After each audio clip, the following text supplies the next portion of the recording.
What is up everyone? Today I'll be showing you guys how to beat Hedge on Chimps difficulty. This is the last beginner map that I have to cover, and I'm excited to have finally gotten black borders on all of them.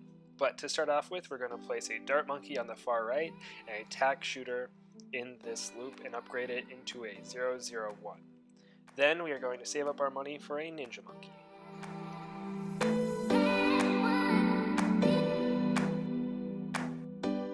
So we're going to place this ninja monkey right above the tack shooter and upgrade it into a 201 as fast as possible. And then we're going to save up for our hero of this run, which of course is Pat Fusty, the new hero brought in version 9.0.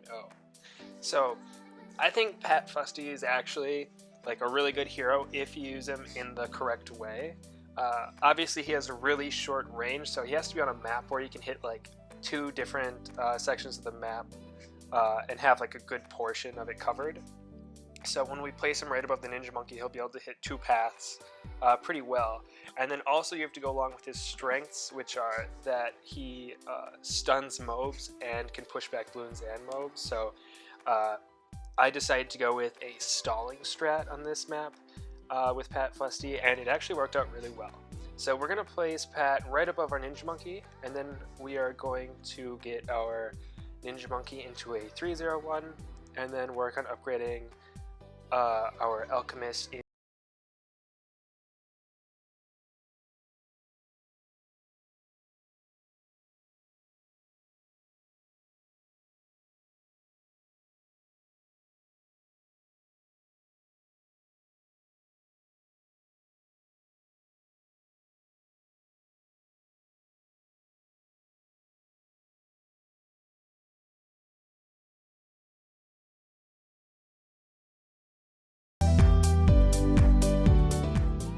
Now that we have our 400 alchemists that can hit our other three main towers right now, we are going to save up to upgrade our ninja monkey into a 401. This will give us enough popping power to get into the meat of our stalling strat, which of course is a spike factory. We're going to place a spike factory at the very end of the map so that it can have as much time as possible to place down its spikes and build them up over time. We are going to be building the spike factory into a 205 as quickly as possible and set its targeting priority to close.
So here you can really see how much Pat helps with the stalling strat when these mobs come onto the screen. Like, he pushes them back so many times, and then he also pretty soon will be able to stun any bloon in the game basically.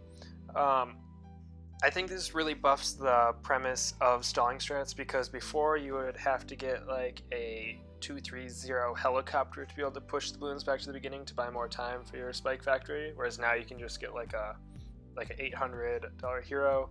The only problem is that it takes up your hero slot, but I think that his abilities more than pay up for it. Now that I'm looking back on this run might be a little RNG based, depending on whether or not if Pat sends enough blimps back, but I beat this no problem, so I'm assuming you can beat it most of the time, if not all the time, doing what I did. But after you get your 205 spike factory, you're going to place down a bomb shooter right here, and you're going to want to upgrade this into a 204. This will help us with round 63, as well as any other round that sends a ton of ceramics at us.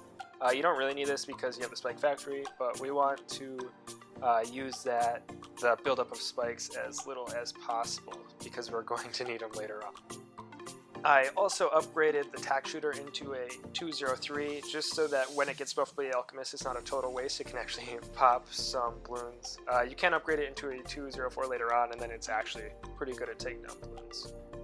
So here we are going to place down a super monkey right above Pat, and we are going to upgrade this guy into a 201.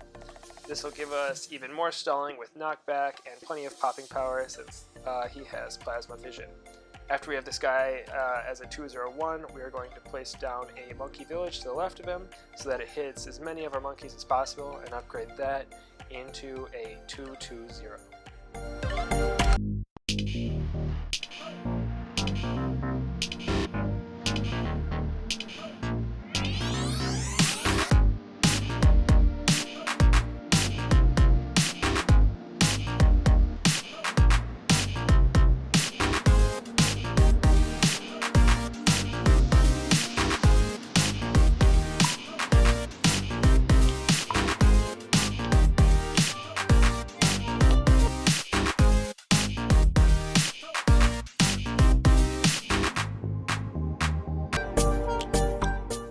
So right here I was looking at the monkey village, just seeing what all it affects, and the two main ones are the super monkey and Pat as of right now, because when you get the jungle drums, I think is what it's called, and it upgrades their attack speed, this makes our stalling strat even better because Pat smacks the ground even more, causing more stuns and more sendbacks, and then it also makes our super monkey attack faster, which just means more knockback. But as you can see, through these rounds I actually use Pat's Roar quite a bit, but I generally don't use the Squeeze. I was messing around with this, and it's really good. The Squeeze is really good if they only send a few mobs at you, or it's also really good before Pat hits level 13 where he gets his mob stun. But after he has his stun, you don't really want to waste time squeezing because then he doesn't stall the rest of the balloons. He just breaks down the one big mob that he's targeting. So right there you can see he broke down the BTB really fast, and then the four children mobs of it were stunned for a little bit. But once he has his stunning slap, I don't think it is as good as that. So I generally don't use the Squeeze if there are a ton of mobs sent my way. But right now we're going to upgrade our super monkey into a 301 Sun Avatar. This will just give us basically all the popping power we need, and then we're going to upgrade our monkey village into a 230 to ensure that all of our monkeys can pop any type of balloon. Right here you can still see me using the Squeeze, and I think that's because Pat isn't level 13 yet where he gets the stun on mobs, but once he gets that I try to use it less. But right under the monkey village we are going to want to place down an ice monkey and upgrade this into a 025 as quickly as possible. We're going to set this ice monkey to strong targeting priority so that it will target DDTs that will be sent our way here pretty soon. Those are definitely our biggest problem coming up, and this guy is a huge counter to them.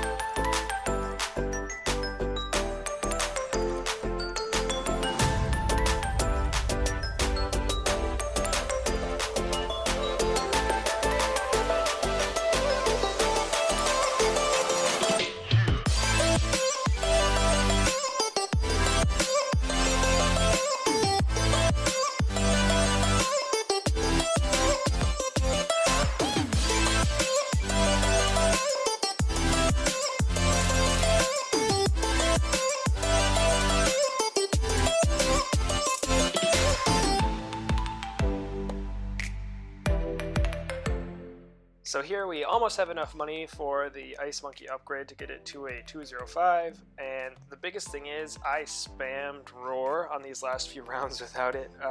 Pat's Roar really helps you out a bunch when trying to pop all these balloons, but once you get the Ice Monkey to a 205, none of the blimps are really a problem.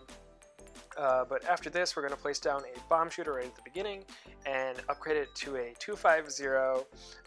You need this before round 100. You might be able to beat it without it, but this takedown ability is very helpful on the last round.